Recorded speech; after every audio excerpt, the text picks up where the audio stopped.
To this discussion on a couple of topics in polity. Today I will be talking specifically about the anti-defection law, and then I will also talk about the 5th schedule and 6th schedule. So, some of the miscellaneous topics are going on, and this discussion, the first discussion is on anti-defection law.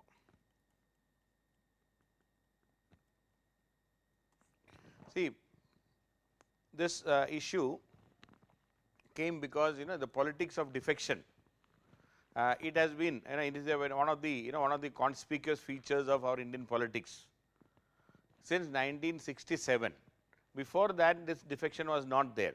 In fact, if you look at the general elections in our country, we had 1952 election, then we had 1957 election, then 1962 election. So, this is the time all the three elections Nehru was there, and the Congress won almost every state, and the Congress also got majority in the Lok Sabha. So, even though it was not, there are many other parties, but they were not able to win, and Nehruvian charisma was there, and except a few states, one or two states here and there, I think Kerala was the only state where a communist government was in power before 1960s. Otherwise, all other states in India, Congress rule was there. So, after the death of Nehru, things started changing, and there was a split in the Congress by 1966. Then, when the 1967 elections took place, it was it was not under the unified leadership of of Congress.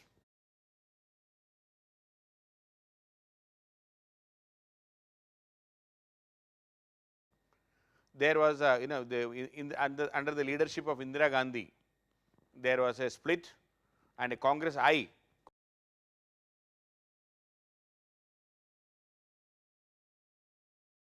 Congress Indira, was formed at that time.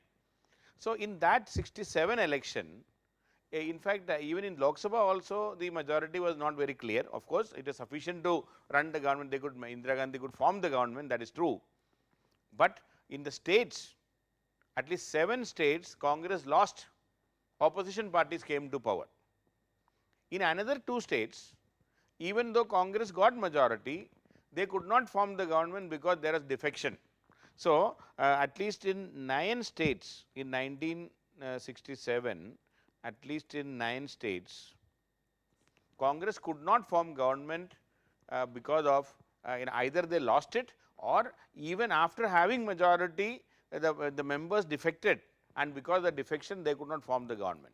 So, the 4th general election. So, till then, after that only in a different state, the central the what you call the national election and the state election, everything got at different time. Then in 1971, Indira Gandhi conducted early elections, and things started diverging since then. But otherwise, till 67, the assembly election as well as the Lok Sabha elections were held together in all the states. It is a joint election, or rather combined election was there, because all the states completed their 5-year term, and the central government also completed their 5-year term at equal time, same time, because the elections were 52 election, 57 election, 62 election, then 67 election, that is the 4th general election. Anyway, then in the 1970s especially, we found unprincipled and unscrupulous what you call change of party. MLAs and MPs jumped from one side to another. There was no principle, nothing. In fact, in 1970s, that famous that idiom, it came in the era of Ayarams and Gayarams. Okay, Ayaram and Gayaram. Okay. So, this is the term itself, this kind of a Hindi phrase, Ayaram and Gayaram. See, in fact, this Gayaram was an MLA in Haryana Assembly, and he could manage to create some record in changing the party in a single day. Multiple times he changed the party from one side to another, depending upon how much money or what post he was offered to him. That is how the phrase Ayarams and Gayarams came. So, in 1970, even the Janata Party which came to power in 1978, they could not last even for 2 years. Within 1 year, they failed. See, the Janata Party, after the after the emergency rule of Indira Gandhi, and she was discredited, and Janata Party came to power with a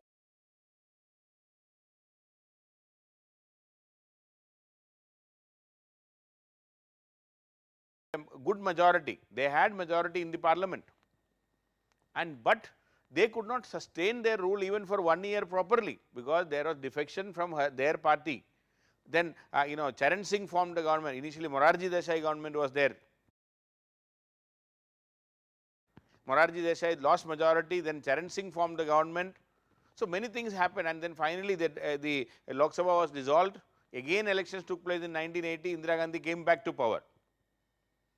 Then that is how. So there were a lot of defection, political defections during that time. And then in 80s, during Indira Gandhi's time, when she was in power, of course in central government there was no major defection, but state government, the assembly, MLAs migrated from one party to another at will. Then in 1984, as you know very well, Indira Gandhi was assassinated. 1984, just before, a few months before the general election in 1984, Indira Gandhi was assassinated. Then elections were held in late 84 and early in 1985, in 1985 January, that early elections, or rather at that time immediately after the assassination of Indira Gandhi. Rajiv Gandhi was in command of the Congress party at that time, and the sympathy wave was there. Indira Gandhi was assassinated. It was a shock to the entire country. People overwhelmingly voted in favor of Congress at that time because of the sympathy wave which was created after the assassination of Indira Gandhi. And in that early 95 election, 1985 elections, Congress got an unprecedented majority. Never in the history any political party could get that kind of a majority. Out of the 545 seats, Congress got 411 seats. That is the highest majority. Even Nehru could not get that kind of a majority in his lifetime. But this was only because of the sympathy wave, because of the the shock, assassination of Indira Gandhi, the way she was assassinated, and the way the people felt about the whole thing. Overwhelmingly across the country people voted. And the second largest party after this 411 in 1985 election was that Telugu Desam party from Andhra Pradesh. They got some 26 MPs. So 411 Congress. So then the next biggest party was Telugu Desam party. You can imagine what are the kind of mandate the Congress got at that time. BJP was reduced to 2 seats. Only 2 seats were there at that time. Anyway, so that is a different story altogether. So at the time when Rajiv Gandhi came to power with such a massive majority, he knew only one thing: he cannot lose power. See, the next 5 years, Rajiv Gandhi understood that he can lose power only in one condition. What is that condition? That is, if there is a defection from his own party. If Congress MPs defect after some time, because 411 MPs are there, and it will be very difficult to control them also, he knows it very well. So he knew that the only way he can lose power in the next 5 years is if there is a defection from his own party. So that was the background in which this 52nd Constitutional Amendment Act was introduced. So immediately in 1985 itself, according to, or rather because of the advice given to him by, the Congress has a brute majority, 411, more than 2/3 majority in the Lok Sabha. 363 is the 2/3 majority. So in 1985, the 52nd Constitutional Amendment Act was introduced. This is to check the the defection from one party to another, okay, to check the defection from one party to another. Okay, this is to check the defection from one party to another, and that is how the 10th schedule was introduced. There is no specific provision, so the 10th schedule was introduced. This is what we call it as the anti-defection law, 10th schedule and the anti-defection law.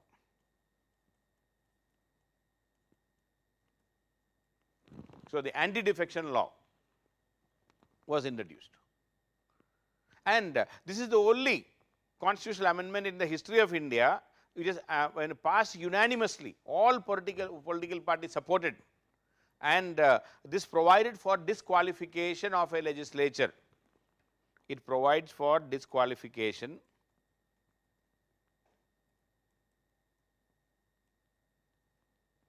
of this of a legislature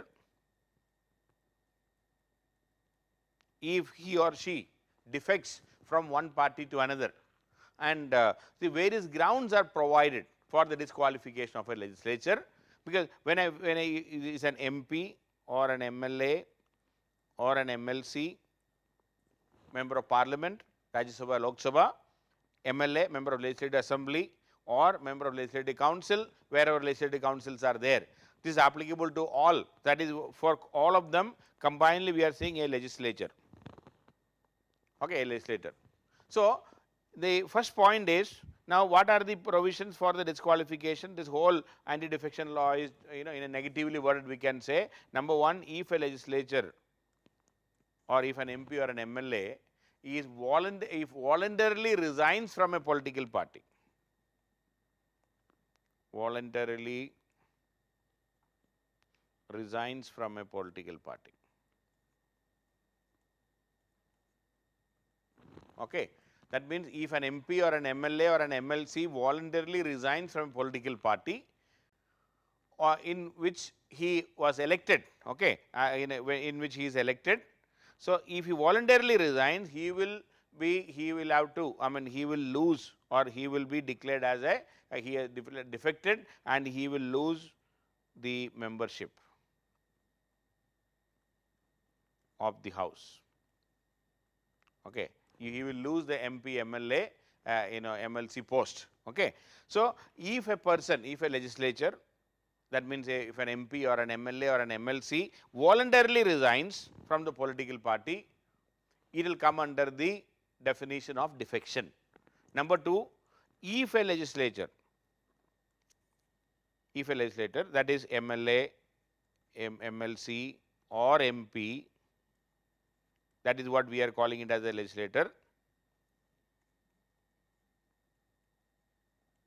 If he or she votes against the whip issued by the party, votes against the whip. Whip is the order given by the party leader. See, for every political party, within the house, there will be a chief whip. Chief whip is the person who is authorized by the party leadership in giving instructions relating to how to behave in the parliament. That means, whether to vote for the motion, against the motion, abstain from the voting, everything will be decided by the chief whip. So, if an MLA or an MLC or an MP votes against the whip issued by the party, the political party which he or she belongs, or abstain from voting, votes against or abstain from voting against the wish of the party, against the whip, okay, votes against or abstain, or is absent without taking permission, or was absent without the consent of the leadership,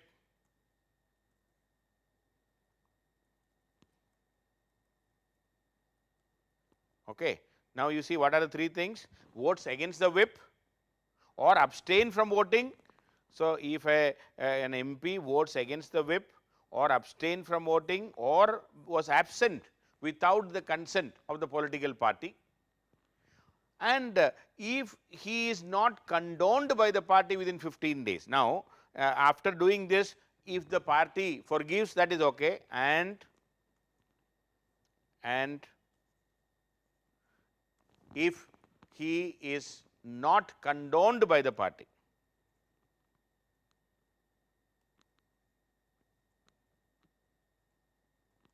condoned means forgiven. Okay. If he is not forgiven by the party, or if the party did not forgive him, maaf nahi kiya, okay. If he is not condoned by the party within 15 days. So, if he violates the whip or abstain from voting or being absent from the house on a particular day when he was asked to be present in the house, and if his action is not condoned by the party within 15 days, then this can amount to defection. This will come under the definition of defection. So, that is the number 2 point. First point is, if an MLA or an MP voluntarily resigns. Number 2, if an MLA, MP or MLC or a legislator votes against the whip or abstain from voting or being absent without the permission, the consent of the leadership, without the consent of the leadership, and he is not condoned by the party within 15 days, then it will come under the definition of then in Supreme Court subsequently declared that in a judgment in 1992 declared that the party can issue whip only in 3 instances or 4 instances. One is party for the what you call for the consideration of anti-defection, the party can issue whip only in 3 or 4 instances. In the context of anti-defection, the party can issue whip in the following instances. Number 1, in a confidence motion.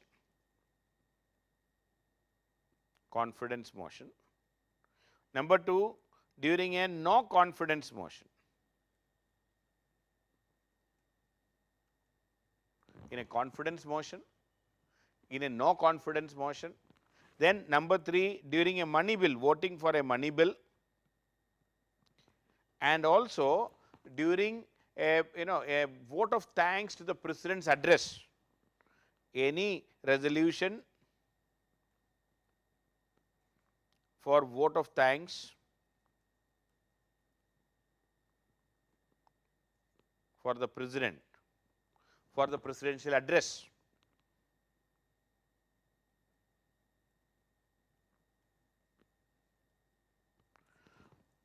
Resolution for vote of thanks for presidential address. So, in these 4 instances, if the party is issuing a whip and if a member is violating that whip, that can amount to, and that can come under the definition of defection.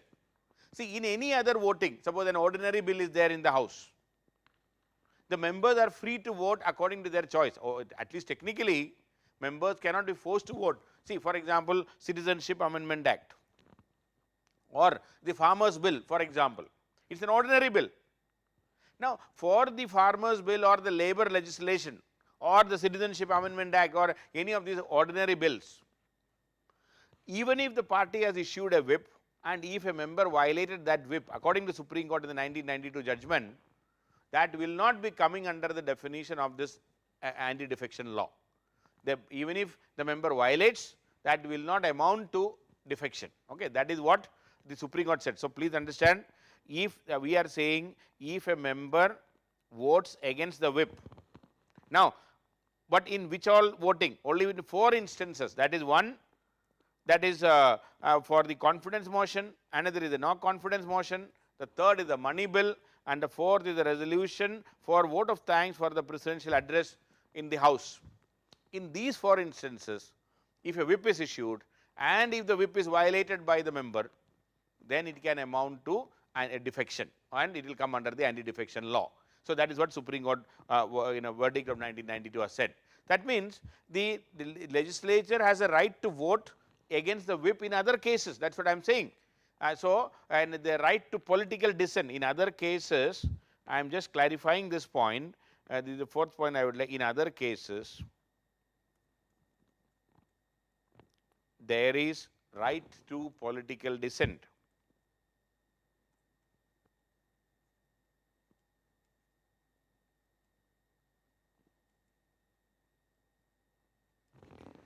In other cases, there is right to political dissent. Then, a fifth point I would like to say, as per the law, is if an independent member, an independent MP or an MLA or an MLC or independent member joins a political party,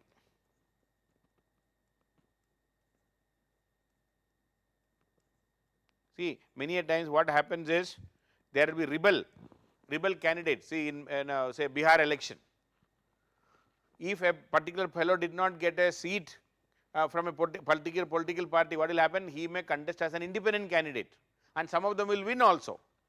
Now, these independent members cannot join a party later on. If you won the election as an independent, you should continue to be independent for the whole house. So, if an independent member joins a political party, then it will come under the anti-defection law. It will be treated as defection. If an independent member joins a political party, it will be treated as defection. Also, if a nominated member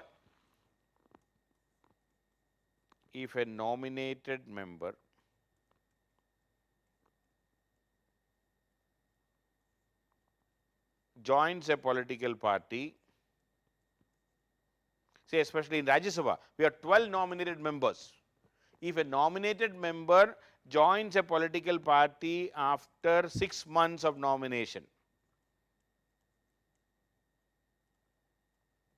okay, a nominated member has a chance to join the political party within the first 6 months. But if a nominated member joins after 6 months, it will be treated as defection. Okay, this will be treated as defection. This will be treated as defection. So, after 6 months, he cannot join any political party, and he will be disqualified. Then, in the original, the anti-defection law in the 52nd Amendment Act, there was a provision for split. Okay, in the original anti-defection law of 1985, there was a provision for split.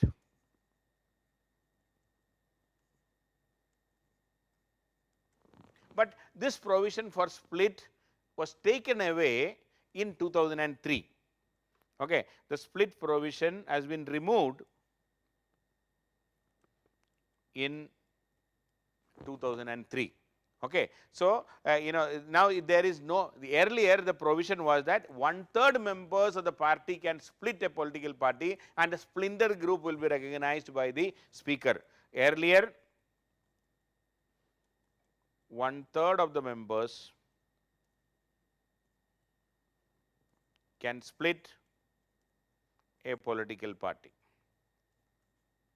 That means, to just give an example, suppose a political party has 30 MPs. 1/3 means 30 divided by 3, 10 members, 10 plus 1, say more than 1/3 members. So, 10 members can split a party, and the split would have been recognized by the speaker. So, this 10 would have been treated as a splinter group.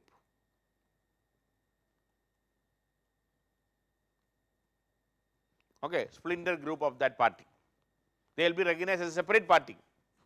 But now, after 2003 amendment, okay, after 2003 amendment, I think 93rd Amendment Act, okay. So, after the 2003 Amendment Act, one second, I mean, just let me see, 93rd Amendment Act,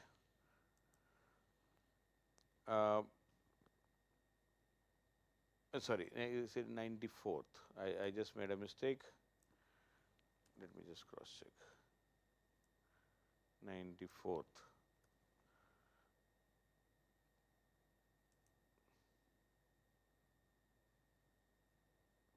Let's do the 6th, then 90. So, I think I made a mistake. Okay, let me just cross check. Yeah. So, 91st Amendment Act, I made a mistake. 91st Amendment Act 2003. 91st Amendment Act 2003. This provision for split has been taken away. There is no provision for split now. In original anti-defection law, there was a provision for split. That means 1/3 of the members can split. So, that provision has been taken away by this 91st Amendment Act of 2003. And in the 91st Amendment Act, just to remind you one more point, even 91st Amendment Act put a condition that the strength of the ministry, any council of ministers cannot be more than 15%. This also has been brought in the 91st Amendment Act. The strength of the council of ministers should not more than 15% of the strength of the lower house, 15% of the strength of the lower house. That means, if it is in central government, 15% of the Lok Sabha, 543 members are there, maximum strength of the council of ministers can be 15%, and also no split, 91st Amendment Act. And a third condition that thing put forward in the 91st Amendment Act was that for becoming a Rajya Sabha member, you need not, earlier there was a provision that only those members who are an ordinary resident of that state can become a Rajya Sabha member from that state. But that condition also has been removed in the 91st Amendment Act. 2-3 things were there, but in our context, please remember, the split provision has been removed, no option of split. So, original anti-defection law of 1985 had a provision for split. That means, political dissent is allowed, 1/3 of the members can split. But the problem with this provision was that, suppose there are only 3 members, only 3 MPs, or everybody is a 1/3 member. So, this anti-defection law is meaningless for them, they can walk anywhere. So, smaller political parties, this 1/3 provision was not that meaningful. Say, for example, only 6 MPs. So, 2 of them can always join together, can walk anywhere. So, the purpose of this anti-defection law was defeated when it comes to smaller political parties, smaller states. Say, for example, Goa, only 40 MLAs are there. Ruling party, to get majority, only 21 MLAs are sufficient. Or many of the northeastern states, just 60 MLAs. Or Sikkim, just 30 MLAs, total strength of the legislative assembly is only 30. So, it is very easy to manipulate and walk out, 30 or 32. Okay. So, it is very easy to walk out. So, this anti-defection laws split provision was not that effective when it comes to smaller political party. I am just talking about an analysis of that. Okay. Anyway, so please understand, there was a provision that has been removed in the 91st Amendment Act. So, this provision for split has been taken away, now there is no provision for split. Then another point is, the 8th point I would like to add here is, according to anti-defection law, if a smaller party, if 2/3 of the members decide to merge the party with another party, it is possible. 2/3 of the members decide to merge their party.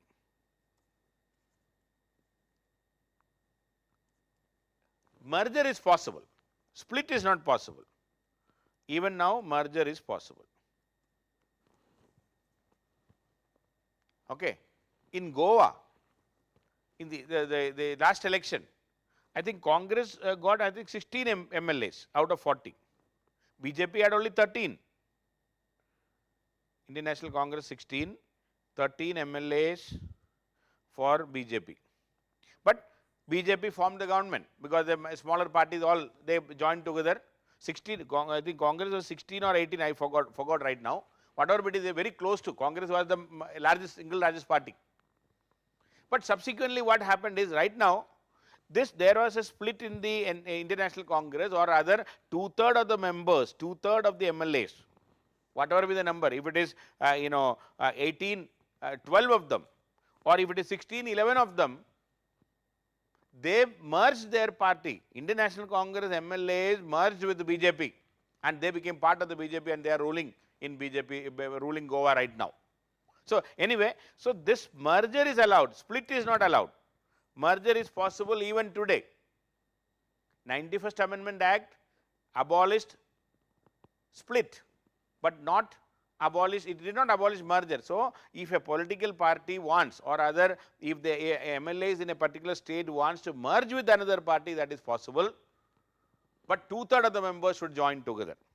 And the ninth point I would like to add here is, all these decisions will have to be taken, or the final deciding authority will be the Speaker of the House. If it is in the Rajya Sabha, it is the chairman of the Rajya Sabha, that is the Vice President of India. But otherwise, the Speaker of the House or the Speaker of the Legislative Assembly will be deciding, and the Speaker, according to the original anti-defection law, the decision of the Speaker is final, and it cannot be challenged in the court also. It cannot be challenged in the court. It cannot be challenged in any court. This was the original 1985 provision, but Supreme Court again declared that a right to judicial review is a basic structure of the Indian Constitution, and the Supreme Court has the right to review any decision taken by the presiding officer. Okay. So the Supreme Court said that, subsequently Supreme Court declared this particular provision unconstitutional, and declared that there is right to judicial review. There is right to judicial review by the Supreme Court. Originally it was not there. Then another point is, according to this, see, if a member who becomes the Speaker or Deputy Speaker, or the Chairman or the Deputy Chairman of the Rajya Sabha, Speaker and Deputy Speaker, then Deputy Chairman Rajya Sabha, also the Chairman and the the Deputy Chairman of the Vidhan Parishad, okay, the Chairman of the Legislative Council.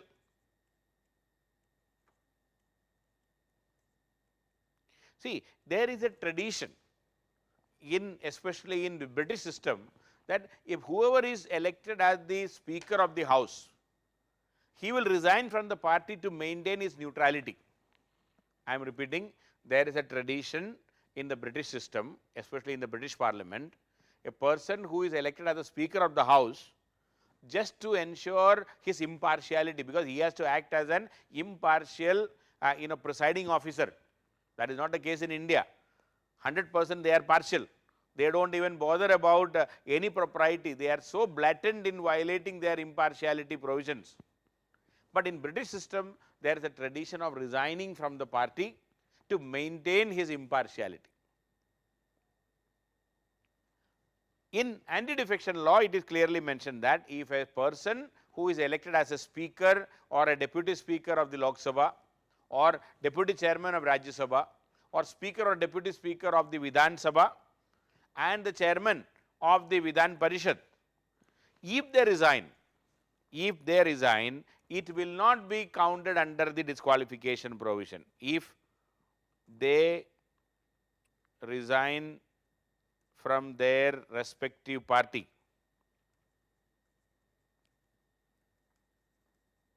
after they became the Speaker or Deputy Speaker or the Deputy Chairman, if those people, they resign from their respective political party to maintain their impartiality in the House, that will not come under anti-defection law, will not come under anti-defection law. So if a legislator who is elected as the speaker or the deputy speaker of the house, and if he or she resigns from the political party which she belonged to or he belongs to maintain the impartiality in the house because of her or his election as the speaker or the deputy speaker, such a resignation from the party will not be treated as, it will not be coming under the anti-defection law. Okay. So, these are the provisions, these are the provisions of the anti-defection law. But over a period of time, as I told you, this anti-defection law, even today, in many instances we can say it has failed to prevent defection. Initially I told you, first reason for the failure is it has very little effect on smaller political parties, less effect on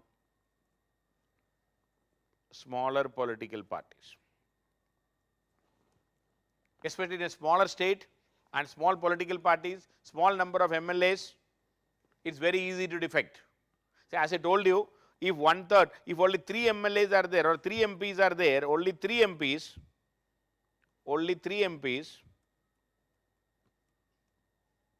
then each member is a 1/3 member, or 6 MPs or even 10 MPs, it is just 3 of them joining together is very easy. So, it is not very effective when it comes to the smaller one. Then a second reason why things failed miserably was that when the split was there, when the members, after the split, the splinter group, what to do with this splinter group? Suppose then there were 30 MPs, the 10 of them came out. Now, this 10 members, once they come out, once they are treated as a separate political party, as a splinter group, they should have been treating only as a splinter group, and this splinter group should not be allowed to split further.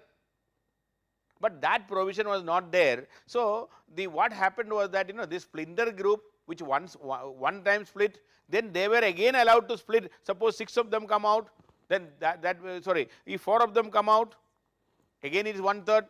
They can move anywhere, and out of this 4, if 2 of them come out, so like that they are split after split. The splinter group after splinter group started coming, and so this split and merger provision. Okay, suppose just imagine 10 MPs came out, a splinter group. Now, out of this 10, after a month's time, suppose 6 of them, 2/3 of them, they go and merge with a political party. See, actually they were not, even this 10 was not allowed to merge. They can only split. They can continue as a splinter group in the house. Now, what happened? From that 10, after a month's time, maybe 1 month or 2 months' time, 6 of them decided to say that merge with another political party, saying that we are the original party. And they could not. See, these 6 were not allowed. If they came from the original political party, if this 6 tried to join another political party, what would have happened? They would have come under the anti-defection law. Now, what they did, for convenience, they made a political party for some time with 10 members, and 6 of them went and merged with a political party. So, they joined. Now, these 4 of them are left. After 1 month, all the 4 of them again went and merged with the same political party. Again it is allowed. So, this kind of merger or the split after split, split within split, these things have completely made this whole anti-defection law a mockery. And the third point I would like to, so the third and the biggest problem with the anti-defection law was the behavior of the presiding officer. Behavior of the presiding officer.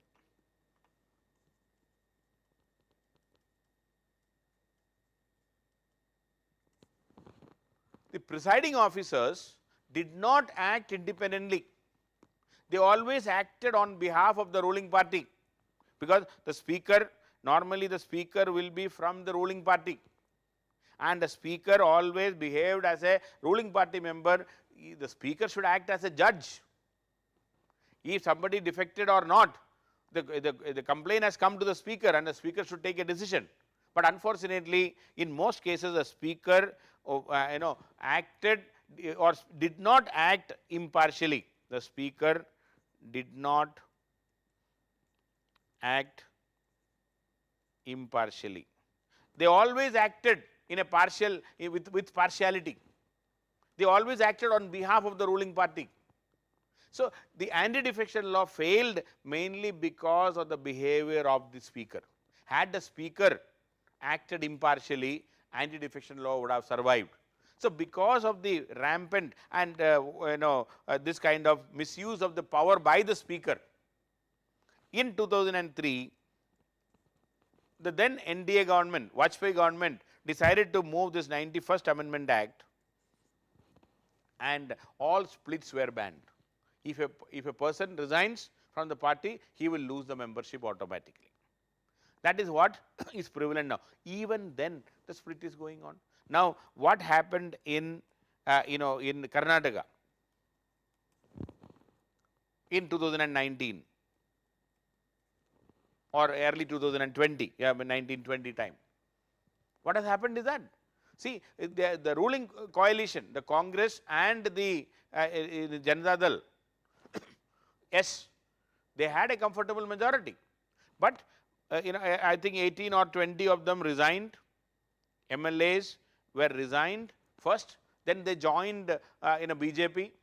Elections were held. So, when they resigned from the party, they automatically lost the majority. So, the Congress, the JDS government fell, and once they resigned, the opposition at that time, the BJP, they got majority in the legislative assembly, and they formed the government.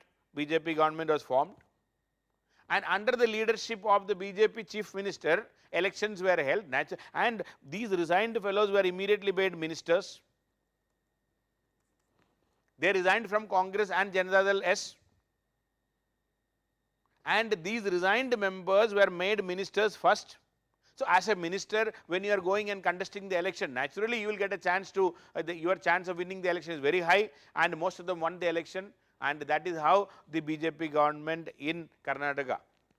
Similarly, Kamal Nath government in Madhya Pradesh, the rebellion in Congress, around 20 MLAs when loyal to Jyotiraditya Scindia, they resigned from the party. They resigned from as MLA first, then they resigned from the party.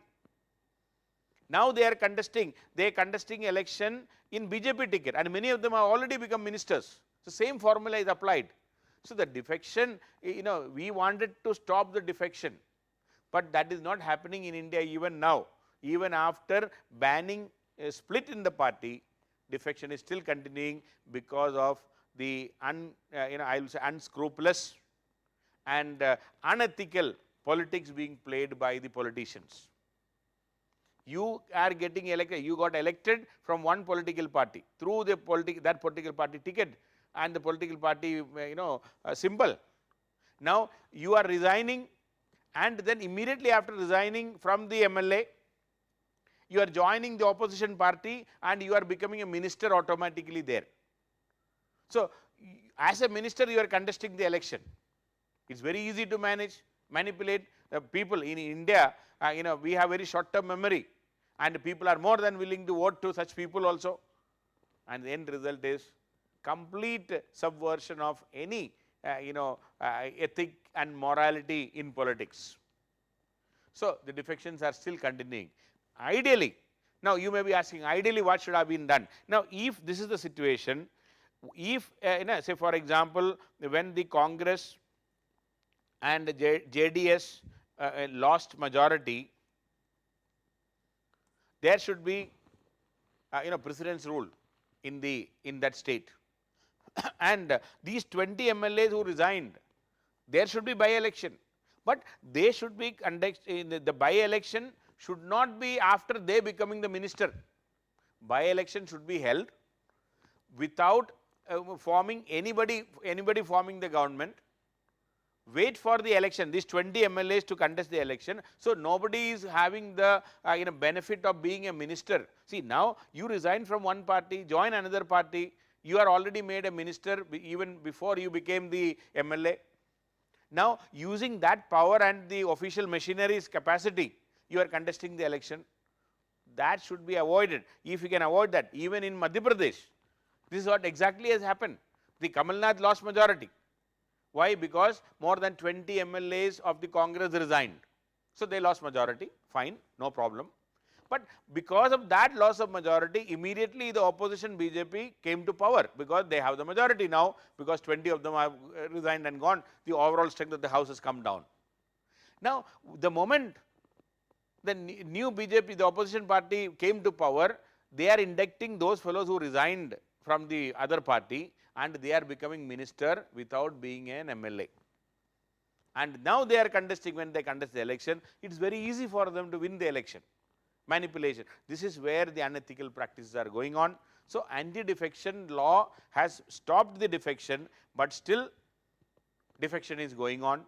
The speaker, if you have to identify one reason why anti-defection law failed, I have only one answer to say: the reason for the failure of the anti-defection law is the behavior of the speaker. The speaker or the presiding officers never acted impartially. They always acted on behalf of the ruling party. This has killed the good intentioned law, and that is not what was supposed to be there. Anyway, so that is the situation. So, let me just pick up a couple of questions on this anti-defection law. Sir, do you think Modi could pull 411 seats because there is no real opposition leadership to oppose him next time either? See, I do not think so. It is not that easy. 411 and all, that is a massive wave in favor of the Congress at that time, because sympathy wave. I do not think, but we had a wave in the North India for BJP, but no such wave, because almost all seats BJP won in Bihar, in Madhya Pradesh, in Rajasthan, in Gujarat, in Maharashtra, in Uttar Pradesh. BJP swept almost every seat they got. But when it comes to South India, their popularity is comparatively less. Eastern India, I do not know in Bengal what will happen. So, 411 and all, I do not think no political party in the history ever will be able to achieve, because of that was a peculiar that sympathy wave, and that to elections where it was already election time. Indira Gandhi died, or rather was assassinated immediately after she came back from an election rally in Orissa. So, elections were about to be there, and then elections were conducted exactly on the time without any delay. So, that sympathy wave, that is a very, very unique scenario. I do not think that will happen anymore in future. So, can the independent candidate strike a deal with the party for a seat in the council? Yeah, that can be done. That can be done. Independent member can become a minister. They can have a deal with that, but he cannot join the political party. That is the point I am saying. Sir, could you please lightly explain earlier slides I came late? Then I will not be able to do, man, because I missed it. Both time lagayega. Okay. Karthik, the merger and split concept is a little bit confusing. I know that. See, suppose I am just political party A, split suppose 30 MPs. Split means this became 20 and 10, or slightly more than that, whatever it is. So, minimum 10 MPs, if they are in the smaller one, they will be, this will be called as a split. Both will continue as independent parties. So, Janata Dal A, Janata Dal B. This Janata Dal has been divided. Suppose Janata Dal, okay, Janata Dal is one party which is split maximum. Okay. So, Janata Dal A and B. Now, merger means if this A wants to go and join another party, after split they can join. So, the 2/3 of the members can go and merge. That is the point we are making. So, please try to understand that way only. Then if the split is another question is, if split is not allowed, then how could merge it? That is what I am saying. Split and a splinter group is not allowed. Split and splinter group is not allowed, but the major group can always go and merge with another political party. If splinter is treated as a separate party, then why they can join another party if all of them want to do so? Why they can't? Yes, see, you please understand that. Then the very purpose of the anti-defection law is defeated. I am just repeating this point once again. Suppose 30 MPs split into 20 and 10, Janata Dal A and Janata Dal B. Now, if you are treating